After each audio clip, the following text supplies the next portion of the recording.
দক্ষিণাঞ্চলে বিধ্বস্ত একটি ফাইটার জেটকে কেন্দ্র করে অনুসন্ধান ও উদ্ধার অভিযান চালাচ্ছে মার্কিন বাহিনী। শুক্রবার আলাদা অভিযানে দুটি মার্কিন যুদ্ধবিমান ভূপাতিত করার দাবি করেছে তেহরান। একটি বিমানের এক পাইলটকে উদ্ধার করা হলেও অন্য একজন এখনও নিখোঁজ। ইরানের দাবি, পারস্য উপসাগরে তাদের প্রতিরক্ষা বাহিনীর আঘাতে আরও একটি মার্কিন বিমান ধ্বংস হয়েছে। রাষ্ট্রীয় টেলিভিশনে ঘোষণা দিয়ে বলা হয়েছে, শত্রুপক্ষের কোনো পাইলটকে জীবিত আটক করে নিরাপত্তা বাহিনীর কাছে হস্তান্তর করলে পুরস্কার দেওয়া হবে। এক বিবৃতিতে একটি প্রদেশে গভর্নর 10 বিলিয়ন তুমান পুরস্কারের ঘোষণা দেন। বসুন্ধরা টিস্যু, অশুদ্ধতার বিরুদ্ধে এক বিন্দুও ছাড় নয়।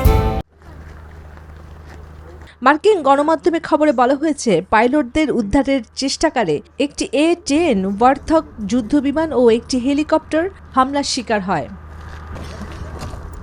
এদিকে ভূপাতিত যুদ্ধবিমানের নিখোঁজ ক্রুকে খুঁজে বের করতে ইরানে প্রবেশ করেছে মার্কিন স্পেশাল ফোর্সের সেনারা। স্থানীয় সময় শনিবার রাতে তারা দেশটিতে ঢুকে পড়েন বলে ব্রিটিশ সংবাদ মাধ্যম দ্য টেলিগ্রাফের প্রতিবেদনে দাবি করা হয়েছে। এই ঘটনার আগে ডোনাল্ড ট্রাম্প দাবি করেছিলেন, ইরান মার্কিন বিমানের উড্ডয়ন ঠেকাতে সক্ষম নয়। তবে তিনি বলেছেন, এই ঘটনা যুদ্ধবিরতি আলোচনায় প্রভাব ফেলবে না।